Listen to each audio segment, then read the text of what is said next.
மிகுந்த அன்போடு கூட நாங்கள் வாழ்த்துகிறோம். ஜெபங்களுக்கெல்லாம் பதில் கொடுத்து கொண்டே இருக்கிறார். ஹல்லேலூயா. சில சமயங்கள்ல சில ஜெபங்களுக்கு பதில் வராதது போல இருந்தாலும் நீங்க சோர்ந்து போகாதீங்க. சீக்கிரத்திலே கர்த்தர் அற்புதங்களை செய்வார். லூக்கா 18ஆம் அதிகாரத்துல சோர்ந்து போகாமல் ஜெபம் பண்ணுங்கள் என்று சொல்லும் பொழுது ஆண்டவர் ஒரு வார்த்தையை சொல்லுவார். நம்மால் தெரிந்து கொள்ளப்பட்டவர்களின் விஷயத்தில் நிச்சயமாகவே கர்த்தர் அற்புதம் செய்வார், சீக்கிரமாகவே நியாயம் செய்வார் என்று வேதத்திலே நம்ம பார்க்கிறோம். ஆகவே நீங்க சோர்ந்து போகாமல் கர்த்தரை நோக்கி பாருங்க. ஆண்டவர் உங்க வாழ்க்கையில ஒரு பெரிய பெரிய காரியங்களை கர்த்தர் செய்ய போகிறார். ஹல்லேலூயா. இன்றைக்கு புதிதாக ஒருவேளை நீங்க இந்த நிகழ்ச்சியை பார்த்து கொண்டிருக்கலாம், எங்களோடு கூட ஜெபத்தில் நீங்கள் இணைந்து கொண்டிருக்கலாம். நிச்சயமாகவே முடிவு உண்டு. ஆமேன். ஹல்லேலூயா. நிச்சயமாகவே முடிவு உண்டு. உன் நம்பிக்கை வீண் போகாது. ஹல்லேலூயா.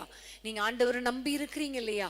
ஒவ்வொரு நாளும் கர்த்தர் எனக்கு அற்புதம் செய்வார் என்று நம்பி இருக்கிறீங்களே, கர்த்தர் நிச்சயம் அந்த நம்பிக்கை வீண் போகாதபடி கர்த்தர் கிருபை பாராட்டுவார். கர்த்தருக்கு ஸ்தோத்திரம்.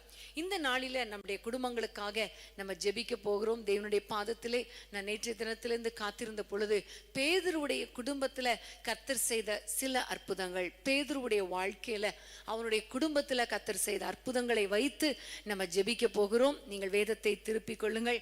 மத்தேயு 8ஆம் அதிகாரத்துல ஒரு அருமையான ஒரு வசனத்தை நம்ம வாசிக்கலாம். மத்தேயு 8:14-15 வசனங்கள். மத்தேயு 8:14-15 வசனத்தை வாசிப்போம். இயேசு பேதுருவின் வீட்டிலே வந்து அவன் மாமி ஜுரமாய் கிடக்கிறதை கண்டார். அவர் அவள் கையை தொட்டவுடனே ஜுரம் அவளை விட்டு நீங்கிற்று. அவள் எழுந்திருந்து அவர்களுக்கு பணிவிடை செய்தாள். ஆமென். பேதுருவுடைய வீட்டுல, பேதுருவுடைய குடும்பத்துல ஒரு ஜுரத்தினால மாமி வேதனையோடு கூட இருக்கிறார்கள் என்பதை நம்ம பார்த்தோம். ஆண்டவர் அந்த வீட்டுக்குள்ளே நுழைந்து அவர்கள் கையை பிடித்து அவர்களை தொட்டு தூக்கி எடுத்த பொழுது அவர்கள் சுகமாகி அவர்கள் ஆண்டவருக்கு பணிவிடை செய்யக்கூடிய அளவுக்கு ஒரு சுகத்தை கர்த்தர் கொடுத்தார். ஹல்லேலூயா.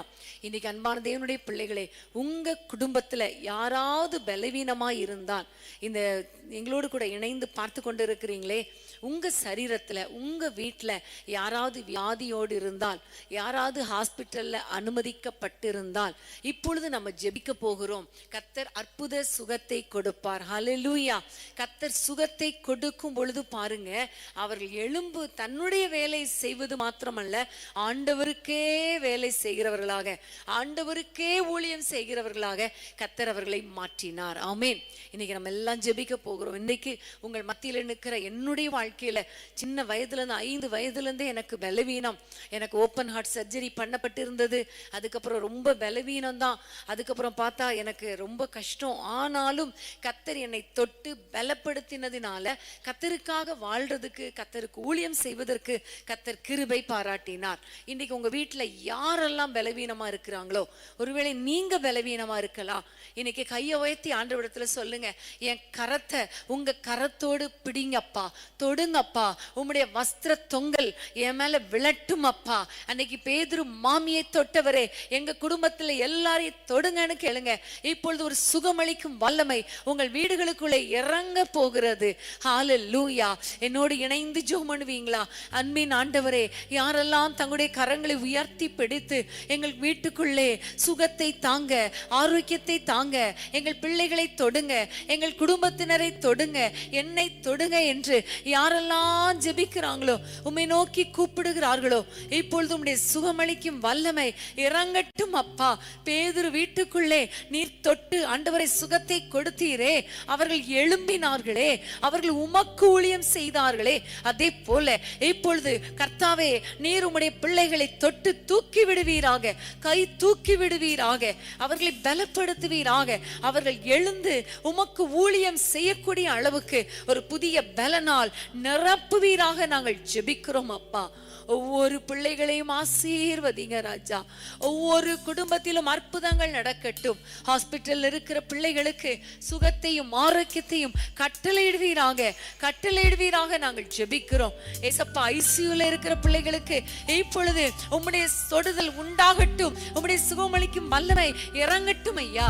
வயதானவர்கள் ஒருவேளை பலவீனமா இருக்குது, கால்வலி, கைவலி, கை தூக்க முடியல, நடக்க முடியல, இன்னைக்கு நிறைய பேர் நடக்க முடியலன்னு வேதனையோடு இருக்கிறாங்களே, அவர்கள் கால்கள்ல உம்முடைய வல்லமை இறங்கட்டும் அப்பா. சுகத்தை கொடுப்பீராக. ஒவ்வொரு குடும்பங்களிலும் சுகமளிக்கும் வல்லமை இறங்கட்டும் இயேசுவின் நாமத்தில் பிதாவே, ஆமென், ஆமென். பாதாள கட்டுகள் உடையட்டுமே, பார்வோனின் வல்லமை அழியட்டுமே. பாதாள கட்டுகள் உடையட்டுமே, பார்வோனின் வல்லமை அழியட்டுமே. உமக்காக நாங்கள் ஓடிட உயிரடைய வேண்டுமே. உமக்காக நாங்கள் ஓடிட உயிரடைய வேண்டுமே. உயிரடைய வேண்டுமே. உயிரடைய வேண்டுமே. உயிரடைய வேண்டுமே. உயிரடைய வேண்டுமே. உந்தன் உயிர்த்தெழுந்த வல்லமை வேண்டுமே. உந்தன் உயிர்த்தெழுந்த வல்லமை வேண்டுமே. ஆமென், ஹல்லேலூயா. கர்த்தருக்கு ஸ்தோத்திரம். இப்பொழுதே கர்த்தர் உங்கள் குடும்பத்தை தொட்டு கொண்டு இருக்கிறார். குடும்பத்துக்குள்ளே கர்த்தர் உலாவி வருகிறார். நீங்க மறந்துடாதீங்க. இப்போ நம்ம லூக்கா 5ஆம் அதிகாரத்துக்கு வேதத்தை திருப்பி கொள்ளுங்கள். லூக்கா 5ஆம் அதிகாரம் 6ஆம் வசனத்தை நம்ம வாசிக்க கேட்போம். லூக்கா 5:6. அந்தபடியே அவர்கள் செய்து தங்கள் வலை கிழிந்து போகத்தக்கதாக மிகுதியான மீன்களை பிடித்தார்கள். ஆமென். லூக்கா 5:6 நம்ம பார்க்கிறோம், அந்தபடியே தங்கள் வலை கிழிந்து போகத்தக்கதாக மிகுதியான மீன்களை பிடித்தார்கள். ஹல்லேலூயா. இது யார் என்று சொல்லி பார்க்கும் பொழுது பேதுரு. அதே பேதுரு தான். இந்த பேதுருடைய வாழ்க்கையை ஆண்டவர் முதலாவது சந்தித்த பொழுது அவருடைய வாழ்க்கை வெறுமையான வாழ்க்கையா இருந்தது. வெறுமை, ஒண்ணுமே இல்லை, காலியான படகு, காலியான வலை. இவர் மீன் பிடிக்கிற தொழில், இவர் மீன் பிடிச்சிட்டு வந்தாதான் வீட்டுல சாப்பாடு இல்லையா. மீனவர்களுக்கு தெரியும், கடலுக்கு போயிட்டு நிறைய மீனோடு வந்தா அவங்களுடைய குடும்பம் அன்னைக்கு சந்தோஷமா இருக்கும், அவர்கள் தேவைகள் சந்திக்கப்படும். வெறுமையா வந்தா சில சமயங்கள்ல காற்றடித்து ஒரு மீன் கூட பிடிக்க முடியாம பாதியிலே திரும்பிடுவாங்க. அப்ப அந்த வீட்டுல பாத்தீங்கன்னா ரொம்ப வேதனையா இருக்கும். ஆனா இன்றைக்கு இந்த இடத்துல பார்க்கிறோம், நம்முடைய ஆண்டவர் பேதுருவை பார்த்து சொல்லுகிறார், வெறுமையா இருக்கப்பா, நீ போய் ஆழத்துல போய் வலையை போடு என்று சொன்ன பொழுது அவர் சொல்லுகிறார், முழுவதும் பிரயாசப்பட்டோம், ஆனாலும் உங்க வார்த்தையின்படி போடுகிறேன் என்று சொன்ன பொழுதுதான் வலை கிளியத்தக்க அளவுக்கு மீன்களால் கர்த்தர் நிரப்பினார். பிரியமானவர்களே, உங்க வாழ்க்கையில ஆண்டவர் இடைப்படுகிற ஒரு சந்தர்ப்பம் இப்பொழுது. ஆமென், ஹல்லேலூயா. ஆண்டவர் பேதுருவை பார்த்து சொன்ன பொழுது உங்க வார்த்தையின்படி நான் நடக்கிறேன்னு சொன்னது போல இன்னைக்கு உங்க வாழ்க்கையில ஆண்டவர் எந்தெந்த காரியங்கள் எல்லாம் உணர்த்தி இருக்கிறாரோ, எந்தெந்த காரியங்கள் எல்லாம் உங்களோடு கூட பேசி இருக்கிறாரோ அந்த காரியங்களுக்கு நீங்க கீழ்ப்படிங்க. நீங்க கீழ்ப்படியும் பொழுது பாருங்க, உங்க குடும்பத்துல ஒரு வெறுமையான சூழ்நிலையை கர்த்தர் மாற்றி நிரம்பி வழிகிற ஆசீர்வாதம். ஒரு பக்கம் பொருளாதாரத்துல, ஒரு பக்கம் இருதயத்துல சமாதானம், சந்தோஷம், இன்னொரு பக்கம் ஆவிக்குரிய வாழ்க்கையில ஒரு ஜெபாவி, விண்ணப்பத்தின் ஆவி, வரங்கள், இவை எல்லாம் நிரம்பி வழியும்படி ஆண்டவர் உங்களுக்கு கிருபை பாராட்டுவார். ஹல்லேலூயா. இப்ப நம்ம எல்லாம் ஜெபிக்க போறோம். ஆண்டவரே, என்னுடைய வெறுமையான வாழ்க்கையை நிரப்புங்கப்பான்னு கேளுங்க. எங்களுடைய வாழ்க்கையில கர்த்தாவே அப்பா, பொருளாதாரத்துல சரியில்லை, குடும்பத்துல சரியில்லை, சந்தோஷமே இல்லை, எப்ப பார்த்தாலும் வேதனையா இருக்குது, நிம்மதியாவே இல்லை, வாழ்க்கையே வெறுமையா இருக்குதுன்னு நீங்க நினைக்கிறீங்களா? ஏசப்பாவை பார்த்து இப்ப சொல்லுங்க, அவர் உங்க வாழ்க்கையை நிரப்புவார். ஹல்லேலூயா. அன்பின் ஆண்டவரே, என்னோடு கூட இணைந்து யாரெல்லாம் ஜெபிக்கிறாங்களோ, பொருளாதார தேவைகள் சந்திக்கப்படணும் என்று யாரெல்லாம் நோக்கி கேட்கிறார்களோ அவர்கள் தேவைகள் சந்திக்கப்படட்டும் அப்பா. எவ்வளோ கஷ்டம் அப்பா, எவ்வளோ ஃபீஸ் கட்டணுமே, வாடகை வாடகை கட்டணுமே, எவ்வளோ வேதனை அப்பா. சில கணவர்கள் குடித்துட்டு ஆண்டவரே அவங்க சம்பாதிக்கிற பணத்தை வீட்டிலே கொடுக்காததுனால, குடியிலேயே செலவழிக்கிறதுனால ரொம்ப தரித்திரம் அப்பா. இப்பொழுது உம்முடைய கரத்தில் ஒப்பு கொடுக்கிறோம். அப்படிப்பட்ட மனிதர்களை கர்த்தர் தொடுவீராக. குடி பழக்கத்திலிருந்து விடுதலை கொடுத்து நன்றாக சம்பாதிக்க கிருபை தாங்க, பரிசுத்தத்தை தாங்க, குடும்பங்களிலே பரிசுத்தத்தை தாங்க. அது நிமித்தம் நிரம்பி வழிகிற ஆசீர்வாதத்தை உம்முடைய பிள்ளைகள் பெற்றுக்கொள்ளட்டும். பொருளாதாரம் நிரம்பட்டும் ஐயா. தேவைகள் சந்திக்கப்படட்டும் அப்பா. குடும்பத்திலே சந்தோஷம் இல்லையே, வெறுமையா இருக்குதே, இருதயம் பாரமா இருக்குதேன்னு யாரெல்லாம் சொல்றாங்களோ அவர்கள் இருதயத்துக்குள்ளே சந்தோஷத்தின் நாவினால நிரப்புங்க அப்பா. ஹல்லேலூயா. இவர்கள் வீடு முழுவதும் சந்தோஷத்தால் நிரப்புங்க. நிம்மதியை தாங்க ராஜா. ஆவிக்குரிய வாழ்க்கையிலையும் அப்பா அபிஷேகத்திலே இவர்கள் நிரம்பட்டும். ஜெப ஆவியினால நிரப்பப்படட்டும். வார்த்தையினால நிரப்புங்க. எல்லா ஆசீர்வாதங்களும் நிரம்பி வழியட்டும். இயேசுவின் நாமத்தில் பிதாவே, ஆமென், ஆமென். இருந்தாலும் பாழான தேசமாய் இருந்தாலும், பாலைவனமாய் இருந்தாலும், பாழான தேசமாய் இருந்தாலும், அபிஷேகம் வந்தால் நிறமாகும், அபிஷேகம் வந்தால் நிறமாகும், பாலைவனமோ செழிப்பாகும், உமக்கு ஸ்தோத்திரம் செலுத்துவேன், அன்பின் தேவனை போற்றுவேன். உமக்கு ஸ்தோத்திரம் செலுத்துவேன், அன்பின் தேவனை போற்றுவேன். ஹல்லேலூயா, ஹல்லேலூயா. கர்த்தருக்கு ஸ்தோத்திரம். மத்தேயு 14 அதிகாரத்தை திருப்பிக் கொள்ளுங்கள். மத்தேயு 14 30 வசனத்தை 29 30 வசனங்களை வாசிக்க கேட்போமா? அதற்கு அவர் வா என்றார். அப்பொழுது பேதுரு படவை விட்டிறங்கி இயேசுவிடத்தில் போக ஜலத்தின் மேல் நடந்தான். காற்று பலமாயிருக்கிறதைக் கண்டு பயந்து அமிழ்ந்து போகையில், ஆண்டவரே என்னை ரட்சியும் என்று கூப்பிட்டான். அடுத்த வசனம். உடனே இயேசு கையை நீட்டி அவனை பிடித்து, அற்ப விசுவாசியே, ஏன் சந்தேகப்பட்டாய் என்றார். ஆமென். இந்த இடத்திலே பார்க்கும் பொழுது ஆண்டவரை பார்த்து அவர் கேட்கிறார், இயேசுவே நானும் கடல்ல நடக்கலாமா, நானும் நடக்கலாமா என்று கேட்ட பொழுது ஆண்டவர் வா என்று சொல்லுகிறார். இவர் கடலிலே இயேசுவை போலவே நடந்ததை நாம் பார்க்கிறோம். பிரியமானவர்களை, பேதுருடைய வாழ்க்கையில கர்த்தர் பெரிய காரியங்களை செய்யும்படி கிருபை பாராட்டினார். கடல்ல நடக்கிறதுங்கிறது சாதாரண காரியமா? இல்லையே, அசாதாரணமான காரியம். நம்முடைய ஆண்டவர் நம்மையும் அசாதாரணமான காரியங்களை செய்யக்கூடியவர்களாக கர்த்தர் மாற்றுவார். நம்முடைய குடும்பங்களிலும் பெரிய பெரிய காரியங்களை கர்த்தர் செய்வார். ஹல்லேலூயா, ஹல்லேலூயா. எல்லாரும் ஒரு நிமிஷம் அப்படியே ஆண்டவரை நோக்கி பார்க்க போறோம். ஆண்டவரை, எங்களுடைய குடும்பங்களிலும் பெரிய பெரிய அற்புதங்கள் நடக்கட்டும். இதுவரைக்கும் நிறைய காரியங்கள் நடக்காமல் இருக்கலாம், அது சாத்தியம் இல்லாதது போல இருக்கலாம். ஆனா ஆண்டவர் இன்றைக்கு அசாத்தியமான காரியங்களை உங்க வாழ்க்கையில செய்ய போகிறார். பெரிய பெரிய அற்புதங்களை செய்ய போகிறார். ஹல்லேலூயா.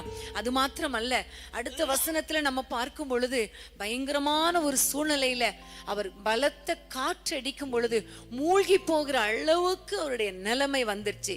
ஆனா ஆண்டவர் கையை பிடித்து தூக்கி விட்டார். ஹல்லேலூயா, ஹல்லேலூயா. இன்னைக்கு ஒருவேளை பெரிய காரியங்கள் நடக்கலனா கூட, ஒருவேளை என் குடும்பத்தில் இருக்கிற இந்த போராட்டம், இந்த வேதனை, இந்த குழப்பம், நான் மூழ்கி போய் விடுவேனோ என்கிற ஒரு சூழ்நிலையில நீங்க இருந்தீங்கன்னா, இன்னைக்கு ஆண்டவர் பேதுரு வாழ்க்கையில் அற்புதம் செய்தது போல உங்க வாழ்க்கையில பெரிய அற்புதங்களையும் செய்வார். மூழ்கி போகாதபடிக்கு கர்த்தர் கை நீட்டி உங்களை தூக்கி விடுவார். ஆமென். எந்த சூழ்நிலையில இருந்தாலும் இன்னைக்கு இயேசுவேன்னு கூப்பிடுங்க. இயேசுவேன்னு கூப்பிட்டா கடல்ல நடக்கக்கூடிய பெரிய அற்புதத்தையும் கர்த்தர் செய்வார். இயேசுவே நீங்க கூப்பிட்டா உங்களை மூழ்க இருக்கிற உங்களை தூக்கியும் நிறுத்துவார். இயேசுவேன்னு கூப்பிட்டா அந்த பலமான காற்றையும் கடலையும் அதட்டி அமைதலும் உண்டாக பண்ணுவார் நம்முடைய ஆண்டவர். ஆமென். இந்த 3 காரியம், அதாவது பெரிய காரியம், மூழ்கின நிலைமை மாறும், ஒரு அமைதல் உண்டாகும், கை தூக்கி எடுக்கிற தேவன். இந்த 3 அற்புதங்களையும் பேதுரு வாழ்க்கையில மட்டும்தான் செய்வாரா? உங்களுக்கு செய்ய மாட்டாரா? இன்றைக்கு உங்க வாழ்க்கையில செய்ய போகிறார். நீங்க எதிர்பார்ப்போடு இருங்க. ஹல்லேலூயா. குடும்பத்தில் தேவைகள் எல்லாவற்றையும் சொல்லுங்க. குடும்ப பிரச்சனைகளை சொல்லுங்க. வெட்கப்படுகிற நிலைமையை சொல்லுங்க. மூழ்கி போகிற நிலைமை சொல்லுங்க. கடன் ஒருவேளை உங்களுக்கு அதிகமாகி உங்க நகைகள், வீடு ஜப்தி பண்ணப்படுகிற, ஏலம் விடப்படுகிற ஒரு சூழ்நிலையில் இருக்கலாம். இப்ப ஆண்டவரிடத்துல நீங்க சொல்லுங்க. ஒருவேளை உங்க வாழ்க்கையில, உங்களுடைய பிள்ளைகள் வாழ்க்கையில அற்புதங்கள் நடக்காமல் இருக்கலாம். திருமண தடைகள், கற்பத்தின் கனி, குடும்ப சமாதானம், வீடு கட்டுறது, இப்படி நிறைய பெரிய பெரிய காரியங்கள். இதையும் ஆண்டவரிடத்துல கேளுங்க. ஆமென். அசாதாரணமான காரியங்களை செய்கிறவர் அல்லவா உங்க வாழ்க்கையில. கர்த்தர் அற்புதங்களை செய்வார். எல்லாரும் கண்களை மூடி ஆண்டவரை நோக்கி பார்க்க போகிறோம். ஆமென், ஆமென், ஹல்லேலூயா. கடல்ல நடப்பது என்பது நம்முடைய பார்வையில் அது முடியாது. ஆனா கர்த்தர் முடித்து கொடுப்பார். ஹல்லேலூயா. கடல் அலைகள் அதிகமாகும் பொழுது, குடும்ப பிரச்சனைகள் அதிகமாகும் பொழுது, மூழ்கி போகிறேனே அப்படிங்கிற ஒரு சூழ்நிலையில இருக்கலாம். ஆனா மூழ்கி போகாதபடி கர்த்தர் உங்களை கரம் தூக்கி எடுப்பார். எல்லாரும் கண்களை மூடி கைகளை உயர்த்தி இயேசுவேன்னு சொல்லி அவரை நோக்கி கூப்பிடுவீங்களா? அன்னைக்கு பர்த்திமேயு குருடன், இயேசுவே தாவீதின் குமாரனே எனக்கு இறங்கும் என்று கூப்பிட்டான். முன்னிலும் அதிகமாய் கூப்பிட்டான். கர்த்தர் அவனுக்காக நின்றார் அல்லவா? இன்று இரவுல உங்க பக்கத்துல கர்த்தர் வந்து நிற்க போகிறார். ஹல்லேலூயா. உங்களுடைய தம்முடைய கரத்தை நீட்டினவராக வா என்று சொல்லி உங்களை அழைக்கிற தேவனாய் இருக்கிறார். நீங்க பெரிய காரியங்களை செய்யும்படி உங்களை கை தூக்கி விடுகிற தேவனாய் இருக்கிறார். எல்லாரும் ஜெபிக்கலாமா? அன்பின் ஆண்டவரே, உம்மை நோக்கி நாங்கள் பார்க்கிறோம் அப்பா. பேதுரு வாழ்க்கையில, பேதுரு குடும்பத்துல எவ்வளவாய் அற்புதங்களை செய்தீரே, அதே தேவன் இன்றைக்கும் ஜீவிக்கிறீர் அல்லவா? நாங்கள் உம்மை நம்பி வந்திருக்கிறோம், உம்மை சார்ந்திருக்கிறோம், உம்மை நோக்கி பார்க்கிறோம். ஏசப்பா, எங்கள் குடும்பங்களிலே பெரிய பெரிய காரியங்களை செய்வீராக. முடியாதுங்கிற சூழ்நிலைகளை கர்த்தாவே முடியும் என்ற நிலைமைக்கு கொண்டு வருவீராக. இயேசுவின் நாமத்தில் அப்பா, முடியாத காரியங்கள் எல்லாம் கர்த்தர் முடித்து கொடுப்பீராக நாங்கள் ஜெபிக்கிறோம். அதே போல கர்த்தாவே, காற்று அதிகமானபடியினால பேதுரு அன்றைக்கு மூழ்கி போகிற நிலைமையில இருக்கும் பொழுது இயேசுவேன்னு கூப்பிட்ட பொழுது கரம் நீட்டி தூக்கினீரே, அதே போல யாரெல்லாம் என்னுடைய வாழ்க்கை மூழ்கிறது போல, வெட்கப்படுகிறது போல, ஆண்டவரே நான் காணப்படுகிறேனே என்று இயேசுவேன்னு கூப்பிடுறாங்களோ, அவர்கள் கரத்தை பிடித்து தூக்குவீராக. எந்த இடத்துல எந்த மனிதர்கள் முன்பாக தலை குனிந்தார்களோ அதே இடத்துல, அதே மனிதர்கள் முன்பாக கை தூக்கி விடுவீராக, தலை நிமிர பண்ணுவீராக நாங்கள் ஜெபிக்கிறோம் அப்பா. எந்தெந்த சூழ்நிலைகள் அவர்களை மூழ்க பண்ணுகிறதோ அந்த சூழ்நிலைகளை அமைதலாக்குங்க அப்பா, அமைதியாக்குங்க அப்பா, அமைதியாக்குங்க அப்பா. இருதயம் கொந்தளித்து கொண்டிருக்கலாம், அவருடைய ஆவி அமைதல் இல்லாமல் இருக்கலாம், இருதயம் பிரவாகித்து கொண்டிருக்கலாம். சுழல் காற்று, எதிர்காற்று, ஆண்டவரை கடுங்காற்றினால அலக்களிக்கப்படலாம். இப்பொழுதே கர்த்தாவே அவர்களுக்கு அமைதல் உண்டாகட்டும். நம்முடைய பிள்ளைகள் வாழ்க்கையில் அற்புதங்களை செய்யுங்க. ஒரு அமைதல் உண்டாகட்டும், குழப்பங்கள் மாறட்டும் அப்பா. ஆண்டவரே, உமக்கு ஸ்தோத்திரம், உமக்கு ஸ்தோத்திரம், உமக்கு ஸ்தோத்திரம். அற்புதங்களை நாங்கள் எடுத்துக் கொள்ளுகிறோம், அற்புதங்களை நாங்கள் எடுத்துக் கொள்ளுகிறோம். இயேசுவின் நாமத்தில் ஜெபிக்கிறோம் பிதாவே. ஆமென், ஆமென். முடியாத காரியமாயிருந்தாலும், மூழ்கின நிலையில் இருந்தாலும், முடியாத காரியமாயிருந்தாலும், மூழ்கின நிலையில் இருந்தாலும், அபிஷேகம் வந்தால் எல்லாமே கூடும், அபிஷேகம் வந்தால் எல்லாமே கூடும். தலை உயர்த்தி மகிழ்விப்பார், என் தலை உயர்த்தி மகிழ்விப்பார், உன் தலை உயர்த்தி மகிழ்விப்பார், உன் தலை உயர்த்தி மகிழ்விப்பார்.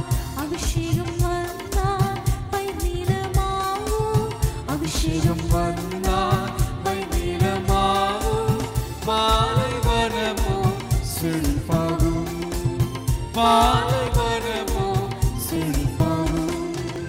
உமக்கே ஸ்தோத்திரம் செலுத்துவே, அன்பின் தேவனை போற்றுவே, உமக்கே ஸ்தோத்திரம் செலுத்துவே, அன்பின் தேவனை போற்றுவே. அன்பின் அபிஷேகமே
எடுத்தவரே கைவிட கண்மலையே உமக்கு ஸ்தோத்திரம் உமக்கு ஸ்தோத்திரம் உயிருள்ள நாளெல்லாம் உமக்கு ஸ்தோத்திரம் உமக்கு ஸ்தோத்திரம் உமக்கு ஸ்தோத்திரம் உயிருள்ள நாளெல்லாம் உமக்கு ஸ்தோத்திரம் உமக்கு ஸ்தோத்திரம் உமக்கு ஸ்தோத்திரம் உயிருள்ள நாளெல்லாம் உமக்கு ஸ்தோத்திரம் என்னை இழுத்துக்கொள்ளும் ஓடி வந்திடுவே என்னை இழுத்துக் கொள்ளும் ஓடி வந்திடுவே அறைக்கு